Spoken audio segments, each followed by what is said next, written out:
Everybody, I thought I would share my sad story, my sob story, while I wallow in self-pity due to the fact that I'm in a moon boot and on crutches and my barbell is not getting touched for 5 to 8 weeks. Basically, what happened is I was doing some tactical training and I started to sprint and I tore my calf. I was very fortunate that in the class with me there were 2 doctors, a physio and a paramedic. It really could have been worse. I could have been on my own somewhere running through the streets. But nonetheless, it was quite a horrible experience. I actually haven't had a muscle tear like that before. According to the physio, it is a grade 2 muscle tear, so that's not all the way through, but it's quite far through and it really was quite painful.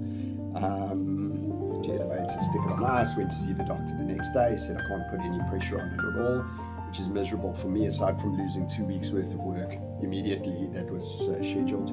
I basically, most of my workout routine is compound lifts like deadlifts and squats and that sort of thing, and also running, sprinting, so very, very much a bummer for me to have to sit on my butt with my leg up. I'm a little bit too hyperactive for that.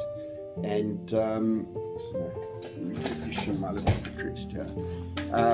Really much the situation is that the doctor said I could not put any pressure on the leg at all for the first couple of weeks. I did decide to take his advice, although the physio said I could do some upper body stuff.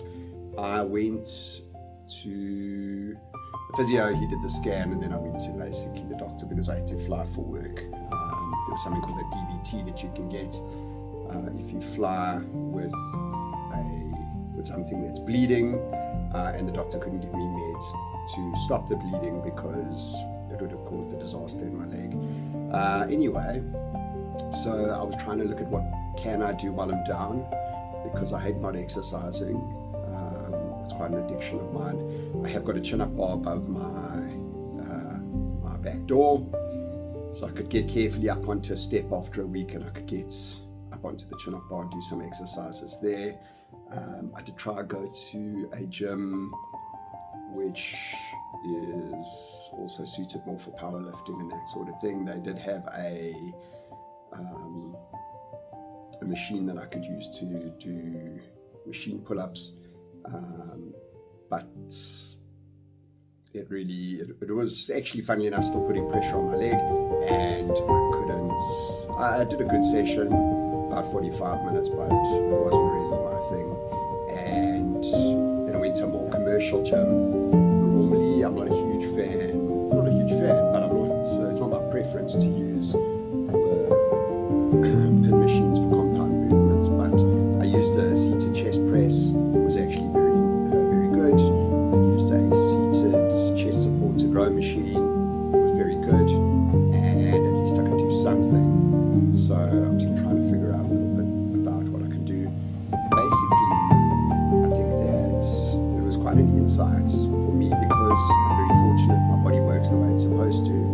I just do what I want to do and what I have worked out for my gym routine. But it was quite an insight. When personal trainers screen people, they look at their capabilities and workout programs according to where they are. I'm going to do a whole video on that, but it was quite an interesting insight for me that if somebody's working out and they do have a physical disability, how can they get around it? And I know for sure that it can be done because many years ago, the gym where I went had a guy in a wheelchair, and he had a friend who could lift him up onto the chin-up bars, and he literally did chin-ups in a wheelchair. So if he could do that, I'm pretty sure that I could do just about anything. Nonetheless, feeling a little bit sorry for myself for the next few weeks. I'm actually now 2 weeks in. Physio said that he expects it to be right within 3 to 6 weeks, and in the meantime, I'm just going to have to go bonkers. Not the most interesting story, but I figured that just I suppose share it, the frustration, and showing a little shot of some of the stuff that I have at home for when I get to the gym. And I think the point of my whole story is that these things happen, and it's not a reason to just give up on your nutrition. It's not a reason to give up on your whole point of view. Most of the time it's temporary. Well, I have to say my dad lost his leg. That's not temporary. So he's now swimming in his 70s. And that's it. Just keep going. Do what you can with what you have and keep on getting healthier. Cheers.